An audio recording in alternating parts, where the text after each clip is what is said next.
नमस्कार.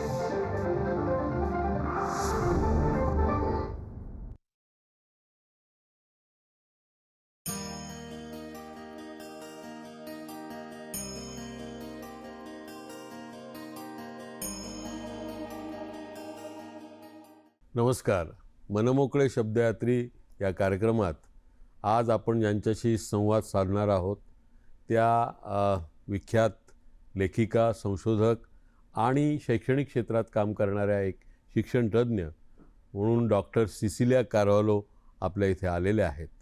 जळालेल्या जंगलावर मौनाची खपली धरली गेली आहे, मी केव्हाची शोधते माझी जागा घरातल्या कोनाकोपऱ्यात, असं तुम्ही एका कवितेमध्ये म्हटलेलं आहे. आणि ह्या कवितेचा जो आशय आहे, आशयसूत्र आहे, तेच आशयसूत्र धरून तुम्ही तुमचं टिपवणी नावाचं आत्मकथन हे आत्ताच अलीकडे प्रकाशित झालेलं आहे, जे एक मराठीतलं वेगळं आत्मचरित्र म्हणून बघता येईल. त्याची वैशिष्ट्यनंतर आपण सांगूया, बोलूया.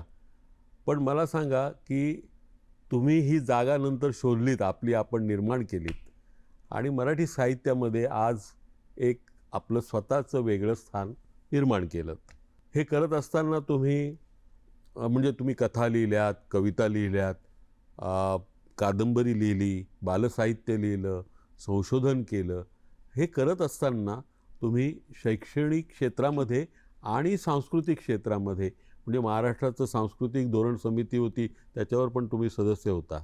आता तुम्ही राज्य मराठी विकास संस्थेच्या सदस्य आहात, साहित्य संस्कृती मंडळाच्या सदस्य आहात, गांधी मेमोरियल ट्रस्ट जे आहे पुण्याचं त्याच्या सदस्य आहात, कुसुमाग्रज प्रतिष्ठान, म्हणजे ज्या काही मान्यवर संस्था आहेत वाङ्मयीन आणि ज्या दिशा देतात समाजाला सांस्कृतिक आणि एकंदरीत साहित्याची, त्या संस्थांमध्ये तुम्ही काम करता. पण टिपवणीमध्ये तुम्ही असं म्हटलं आहे की माणिकपूरसारख्या खडकाळ प्रदेशामध्ये तुम्ही राहिलात इतकी वर्ष आणि सगळे ते दिवस कष्टाचे होते. पहिले घरादारात तुमच्या ते सगळं तुम्ही टिपवणीमध्ये ते सगळं थेंब थेंब पाणी. टिपवणीचा अर्थ आपण सांगूया प्रेक्षकांना की वाडवळी शब्द आहे हा, आणि हे थेंब थेंब पाणी नाही तर ते तळं आहे असं माझं म्हणणं आहे, बरं का.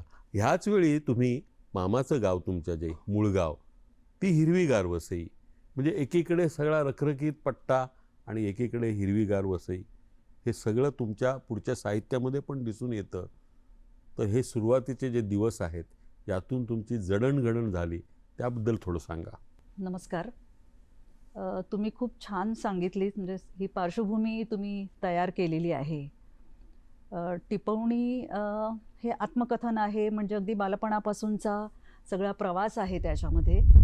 आणि तुम्ही जो विरोधाभास सांगितला तो विरोधाभासही तिथे दिसून येतोय. म्हणजे खूप खडकाळ प्रदेश आणि गावाचं नाव माणिकपूर, म्हणजे एक माणिक त्या दगडातून आलेलं अशा प्रकारचं हा एक भाग. आणि खडकाळ प्रदेश असल्यामुळे तिथे पाणीच नाही. जे विहिरींना पाणी असायचं ते इतकं तळाशी असायचं की ते झरे, त्याला वळणं असं आपण म्हणायचो, की ते झरे पाझरल्याशिवाय आपल्याला पाणी मिळत नसे. अशा गावामध्ये आम्ही राहत होतो आणि विहिरींवर आमचे नंबर लागायचे पाणी आणण्यासाठी. तर 2-2, 3-3 दिवसांनी नंबर लागायचे आमचे. त्यामुळे थेंब थेंब, टिप टिप म्हणजे थेंब आणि वणी म्हणजे पाणी. त्यामुळे थेंब थेंब थेंब थेंब पाणी पोहऱ्यामध्ये येईल तशा पद्धतीने आम्ही हे पाणी भरत होतो. परंतु त्या अत्यंत पाण्याचं दुर्भिक्ष असलेल्या अशा या प्रदेशामध्ये पाणीदार माणसं सुद्धा जन्मास आलेली होती. तर हा सगळा भाग याच्यामध्ये होता. परंतु ही पार्श्वभूमी सांगत असताना मला असं सांगायचं की त्या माणिकपूरमधलं एक छोटं गाव आणि त्या गावाचं नाव बरामपूर, की ज्याच्यामध्ये राम आहे, परंतु वस्ती सगळी ख्रिस्ती. हाही विरोधाभास. मराठी भाषक ख्रिस्ती समाज. हो, मराठी भाषक अशा प्रकारचा ख्रिस्ती समाज होता. राईट. त्यामुळे आम्हाला एका बाजूला मराठी आगरी समाजाचे समूहाचे लोक राहत होते, दुसऱ्या बाजूला 10-12 अशा प्रकारची ख्रिस्ती घरं होती आणि त्याच्या पलीकडे माणिकपूर एक गाव होतं. आणि त्या गावामध्ये राहत असताना आम्हाला असं दिसून यायचं की चर्चच्या एका बाजूला चर्च आहे, एका बाजूला मंदिर आहे. आणि एका बाजूला त्या तळ्याच्या चर्चच्या बाजूला तळं आहे, मंदिराच्या बाजूला एक तळं आहे. त्या मंदिराच्या बाजूला तळ्याच्या काठावर काही भगवी छाटी पांघरलेले असे साधू राहायचे. बर. आणि आमच्या चर्चच्या बाजूला सफेद वस्त्र घातलेले धर्मगुरू आणि धर्मभगिनी राहायचे. म्हणजे ही सांस्कृतिक जैवविविधता तुम्ही जैवविविधता सुरुवातीपासून हो अनुभवलेली हो आहे. हो हो.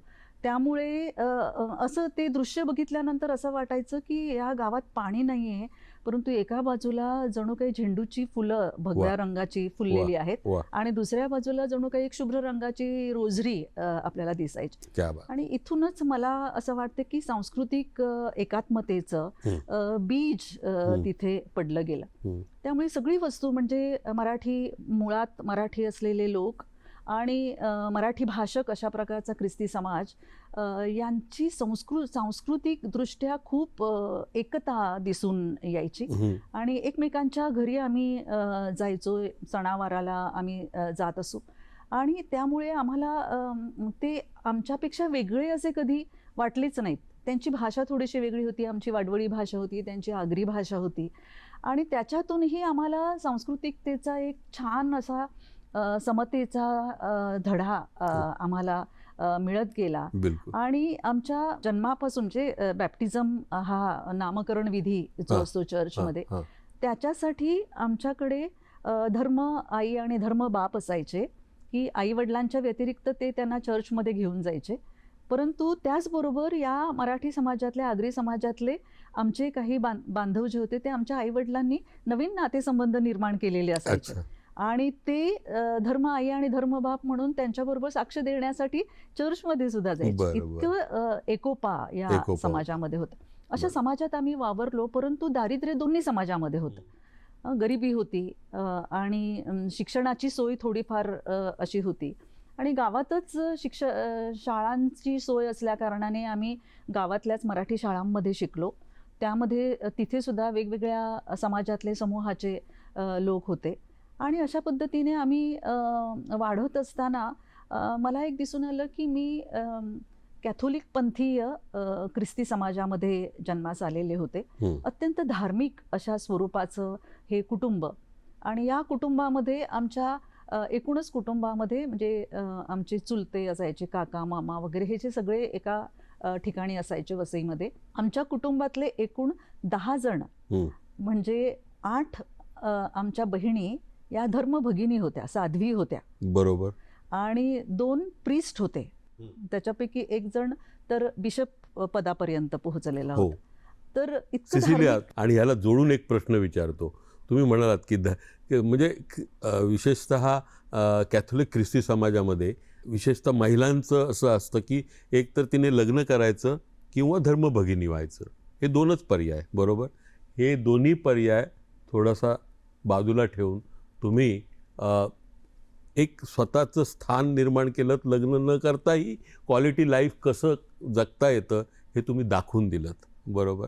तर हे तुमच्या मनामध्ये कुठून आलं आणि तुम्ही हे सगळी वाटचाल पुढची कशी केली? हो, तेच सांगायचं आहे मला की कुटुंबामध्ये इतकं धार्मिक वातावरण होतं की आमच्या इतक्या 8 बहिणी जर नन झालेल्या आहेत, साध्वी झालेल्या आहेत, त्यामुळे लहानपणापासून आणि ख्रिस्ती संस्कार असल्याकारणाने, चर्चचे संस्कार असल्याकारणाने, अत्यंत धार्मिक कुटुंब असल्याकारणाने मला ही बालपणापासून वाटत होतं की मला साध्वी बनलं पाहिजे, मला साध्वी झालं पाहिजे.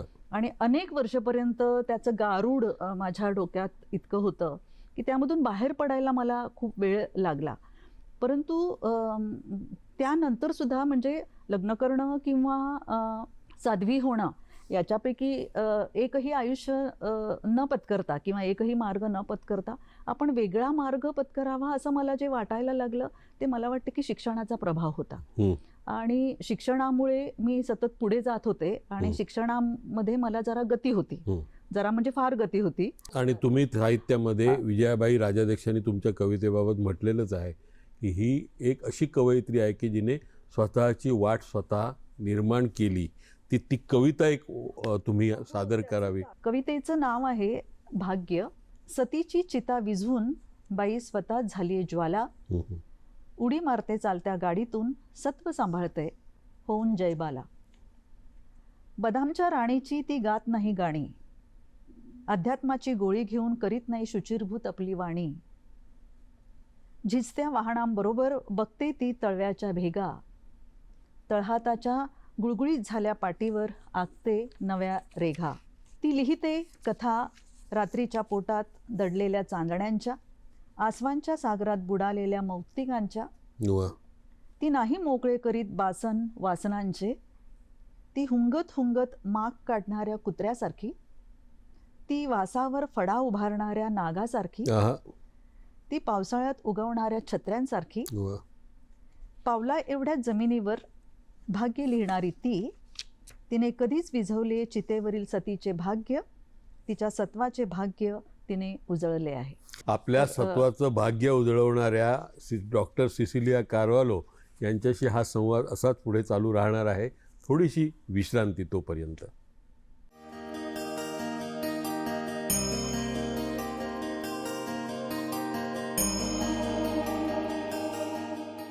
या छोट्याशा विश्रांतीनंतर डॉक्टर सिसिलिया कार्व्हालो यांच्याशी हा संवाद आपण पुढे चालू ठेवूया. सिसिलिया, फादर स्टीफन त्यांना कोण ओळखत नाही की ज्यांनी मराठी भाषेची प्रशंसा केली आपल्या ख्रिस्तपुराणमध्ये, की जैसी पुष्पा माझी पुष्प मोगरी, की परिमळा माझी कस्तुरी, तैसी भाषा माझी साजेरी मराठीया, असं ज्यांनी म्हटलं. त्या फादर स्टीफनची पण आठवण तुम्ही काढलेली आहे आणि म्हटलं आहे की त्यांचं बाकीचं सगळं ते कर्मकांड बघण्यापेक्षा आणि करण्यापेक्षा त्यांनी जी काय लिहून ठेवलं आहे ते परत परत अभ्यासण्याजोगी गोष्ट आहे. तुम्ही म्हणजे मराठी भाषक ख्रिस्ती समाज जो आहे, साहित्यिक आहेत, त्यांच्या जवळजवळ 250 लेखकांच्या 484 साहित्य कृतींचा पण हे खूप मोठं काम केलं तुम्ही. प्रसाद चिन्हे नावाचा तुमचा ग्रंथ अलीकडेच प्रकाशित झाला. तर हा जो आंतरधर्मीय सुसंवाद आहे तो ह्यातून कसा काय साध्य होतो त्याबद्दल थोडं सांगा. मला असं वाटतं की आंतरधर्मीय सुसंवादाचा सूर सर्वप्रथम ऐकू आला तो फादर थॉमस स्टीफनच्या ख्रिस्तपुराणामध्ये. ख्रिस्तपुराण या नावातच हा आंतरधर्मीय सुसंवाद असल्याचं आपल्याला दिसून येतं. कारण एका बाजूला पुराण, श्रुती स्मृती आणि पुराण, तर आणि पुराण म्हणजे जे कधीही पुरं होत नाही, जे सतत नवीन होत राहतं. आणि एका बाजूला ख्रिस्त चरित्र त्यांनी पुराणाच्या स्वरूपाने सांगितलं.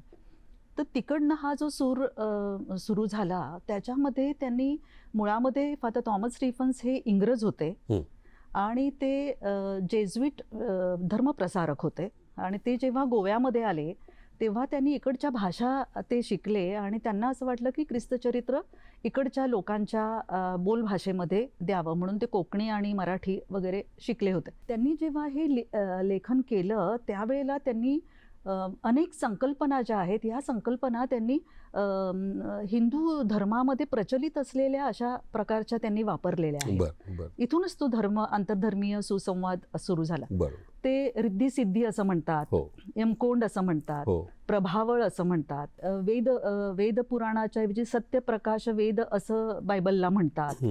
तर अशा पद्धतीने ते लेखन जेव्हा करत जातात आणि त्यांनी जसा कृष्ण अर्जुन संवाद असावा त्याप्रमाणे त्याच्यामध्ये ख्रिस्तपुराणामध्ये एक ब्राह्मण आहे आणि तो सतत प्रश्न विचारतो आहे आणि त्याला उत्तरं दिली जात आहेत आणि ते तो ओव्यांच्या संदर्भात ते लिहित जातात. तर अशा पद्धतीने हा संवाद पुढे पुढे होत राहतो आणि इतकं मराठीकरण त्यांनी केलेलं आहे त्याचं की आपल्याला असं वाटतं की एखाद्या चर्चच्या मनोऱ्यावर भागवत धर्माची पताका ज्याप्रमाणे असावी किंवा एखाद्या इंग्रजाने धोतर आणि कुर्ता वगैरे पांघरून आणि टोपी वगैरे घालून आपल्या समोर यावं तसं त्यांनी ख्रिस्ताला समोर आणलेलं आहे. आणि त्यामुळे पण त्याहीपेक्षा साहित्यिक त्याच्यामधले महत्त्वाचे जे भाग आहेत ना ते असे आहेत की आपल्याकडे विरामचिन्ह ही इंग्रजीतून आलेली आहेत असं आपण समजतो. फादर थॉमस स्टीफन्स हे इंग्रज होते आणि इंग्रजीचा त्यांचा अभ्यास होता आणि त्यांनी त्यांच्या मराठी लेखनामध्ये मराठी म्हणजे जरी त्यांनी रोमन लिपीत लिहिलेलं असलं, मराठी रोमन लिपीत लिहिलेलं असलं तरी सुद्धा आपल्याला असं दिसून येईल की त्यांचं जे एकूणच मराठी आहे त्या मराठीमध्ये त्यांनी ह्या संकल्पना तर सगळ्या वापरलेल्या आहेतच, पण ती विरामचिन्ह वापरताना त्यांनी गद्य प्रस्तावना त्यांनी लिहिलेली आहे. ख्रिस्त पुराणाला गद्य प्रस्तावना लिहिलेली आहे आणि त्या प्रस्तावनेमध्ये त्यांनी विरामचिन्ह लिहिलेली आहेत. तर मराठीच्या विरामचिन्हांचे आधी आपण दंड देत होतो, 2 किंवा 1 अशा प्रकारचे दंड श्लोकामध्ये किंवा ओव्यामध्ये देत होतो. आणि फादर थॉमस स्टीफन्सने ही विरामचिन्ह आणलेली आहेत मराठीमध्ये.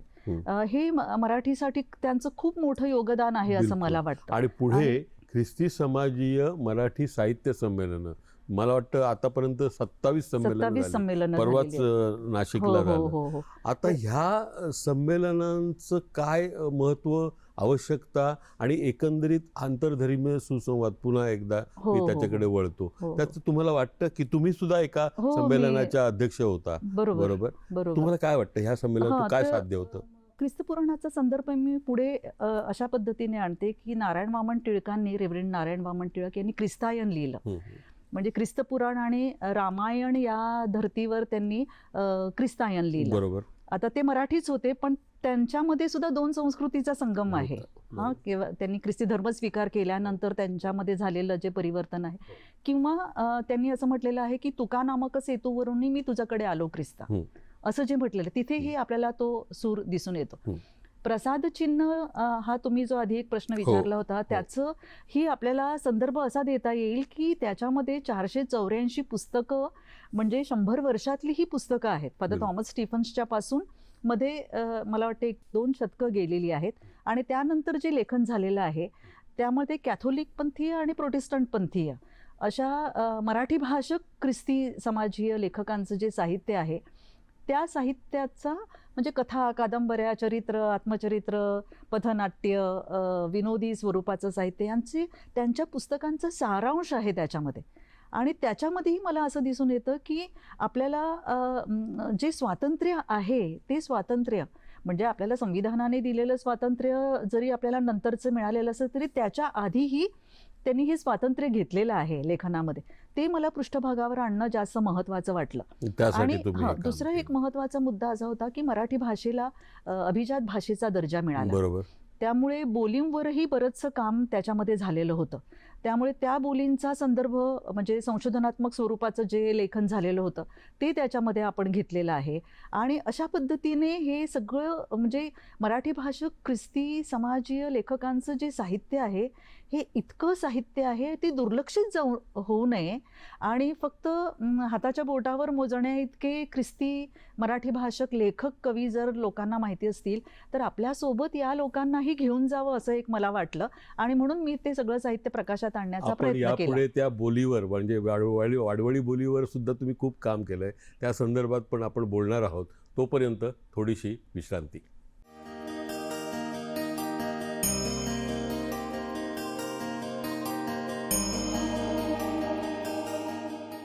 मराठीमध्ये म्हणजे जे भारतीय बोलीभाषांचं सर्वेक्षण झालं, डॉक्टर गणेश देवींनी मोठं काम केलं आहे त्याच्यावर.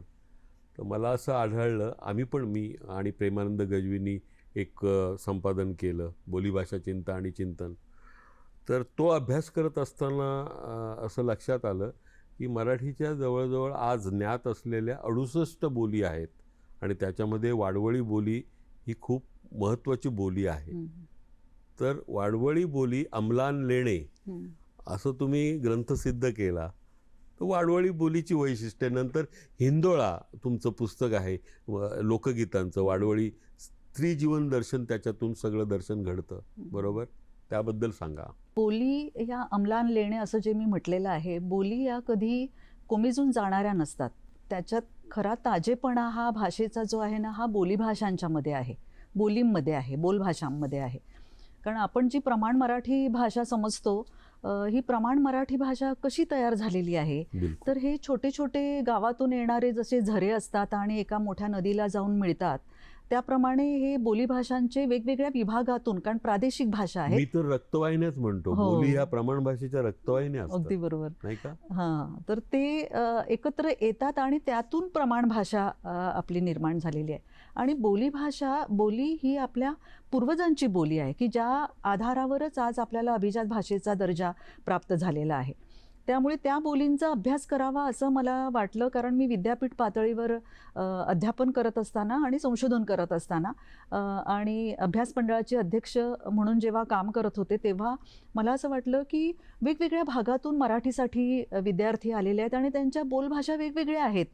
तर त्यांना त्यांच्या भाषेचा अभ्यास करायला हवा, म्हणून आम्ही 2-4 भाषा अशा अभ्यासक्रमामध्ये लावलेल्या होत्या. त्याच्यामध्ये वाडवळी, आगरी, मालवणी अशा प्रकारच्या भाषा होत्या आणि त्या भाषेतलं साहित्य आपण विद्यार्थ्यांना अभ्यासक्रमामध्ये लावलं.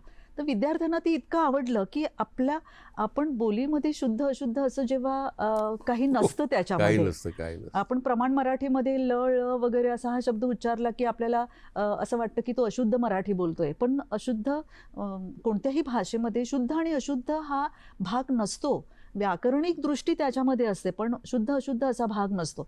आणि त्यामुळे बोलींचा अभ्यास व्हावा असं मला वाटलं. आणि बोलींमधून लोकसाहित्य जे आपल्या समोर आलेलं आहे, समाजाच्या समोर, बिलकुल. त्याच्यातून समाजाचं दर्शन घडवलेलं आहे, स्त्रियांचं दर्शन घडवलेलं आहे. आणि लग्न समारंभामध्ये जेव्हा या बोलीभाषेतली गीतं आपण ऐकतो, त्यामधून त्यांनी स्त्रीचं समाजामध्ये असलेलं स्थान, म्हणजे पुरुषप्रधान संस्कृतीमध्ये स्त्रीला कशा पद्धतीने वागवलं जातं, हो हे त्या बायांनी किती धीटपणाने सांगितलेलं आहे. हो ना. आणि ते सगळं बाहेर यावं म्हणून मी व्याख्यानातूनही हे सगळं सांगत होते सतत. तुम्ही असं नाही केलं, तुम्ही स्त्रियांची तर दखल तुम्ही घेतलीच, पण बालसाहित्य पण तुम्ही, सवंगडी, तुई तुई, निरागसतेचा नजराणा, हे बालसाहित्याकडे कसं काय वळलं आणि तुमचा काय अनुभव, प्रतिसाद कसा मिळाला? हो, मला वाटते की ही 2 टोकं आहेत. एका बाजूला ललित स्वरूपाचं लेखन आहे, संशोधनात्मक, आणि हे बालसाहित्य आहे. तर मला असं वाटतं की बालकांसारखं झाल्याशिवाय आपल्याला बालकांसारखं लिहिता येत नाही. निरागस मन, सकारात्मक अशा प्रकारचं मन आणि एक उत्सुकता असते की नवीन जाणून घेण्याची. तर त्यामुळे मला असं वाटलं की माझी भाचरं आजूबाजूला वावरत होती. कॉलेजमध्ये असताना जे विद्यार्थी होते तीही तशी कुमारवयीन अशा प्रकारचीच होती. त्यामुळे त्यांच्याबरोबर वावरत असताना ते जेव्हा त्यांचे अनुभव सांगायचे, तर जे त्यांना व्यक्त करता येत नव्हतं ते मी व्यक्त करू शकत होते. आणि त्यामुळे मला वाटतं की त्याच्यातून बालसाहित्य निर्माण झालेलं आहे. आणि चरित्रात्मक स्वरूपाचं कुमार वाङ्मयासाठी निसर्ग आणि माणूस यांचा संबंध, किंवा पंडिता रमाबाईंचं आणि सरोजिनी नायडूंचं चरित्र जे लिहिलं गेलेलं आहे, ते त्या पातळीवरून मला असं वाटतं की एका बाजूला संशोधन पण आहे, पंडिता रमाबाईंच्या संदर्भात संशोधनही केलेलं आहे आणि कुमारवयीन मुलांसाठी चरित्र पण लिहिलं गेलेलं आहे. तर अशा पद्धतीने हे विविध स्वरूपाचं लेखन मला वाटतं झालेलं आहे. तरी पण तुम्ही ओळखल्या जाता मुख्यतः कवयित्री म्हणून. हो हो. आणि विजयाबाईंनी तर म्हटलेलं आहे, आणखी अनेक समीक्षकांनी म्हटलेलं आहे. तर ही तुम्ही कवितेतली वाट स्वतः तुमची निर्माण केलीत, शोधलीत. तर आपण या संवादाचा समारोप तुमच्या एका गाजलेल्या कवितेने करूया. तर नदी नावाची कविता आहे. शबरीने उष्ट्या केलेल्या बोरांची आणि ईवने उष्ट्या केलेल्या अंजिराच्या फळांची माला घालून नदी वाहते देवळाजवळून. वा वा वा. पायाच्या दगडालाच करते स्पर्श, निसटते हळूच, गात राहते पाण्याचं गाणं. पृथ्वीचा अंतस्त्राव आहे नदी, रात्रंदिवस ठिबकणारा, करतो धरतीला ऋतुमती. वा वा. देवळाला वळसा घालूनच जाणं पसंत केलं तिनं, जेव्हा मनुष्य जन्माची जीवनधारा गर्भात घेऊन फिरणाऱ्या बाईला गर्भागारातील प्रवेशाचा अटकाव केला तेव्हापासून. बिलकुल. तेव्हापासून ती खळखळत हसते आणि देवळाला वळसा घालून खळखळत निघून जाते. ती कधीच सांगत नाही कोणी उतरवली वस्त्र आपल्या काठावर, कोणी केली लगट पाण्याशी. ती होत नाही चहाटळ, ती होत नाही चटोर, ती न्याहाळत नाही उघड्या देहावरच्या चांदण्या. तिचं सारं लक्ष आपल्या तळाशी पहुडायला आलेल्या चंद्रकोरीवर. तिने झेललेले असतात आपल्या आरसपानी तळहातांवर देहातले कल्लोळ, मृतदेहावरील काळाची मोहर. तरीही ती लहरत जाते उगमापासून संगमापर्यंत. उगमापासून संगमापर्यंत. क्या बात. नदी प्रौढ होत जाते, उसळत राहते, ना डोंगराचा हात धरते ना धरतीचा, झोकांड्या घेत एकांडी चालत राहते. नदी झिरपत जाते मातीत, तेव्हा झरत राहते माणसांच्या डोळ्यातून. अन दुभंगलं मन की वाहू लागते दुथडी भरून. आभाळवेणा पेलून निळाशार होत जातं तिचं पाणी.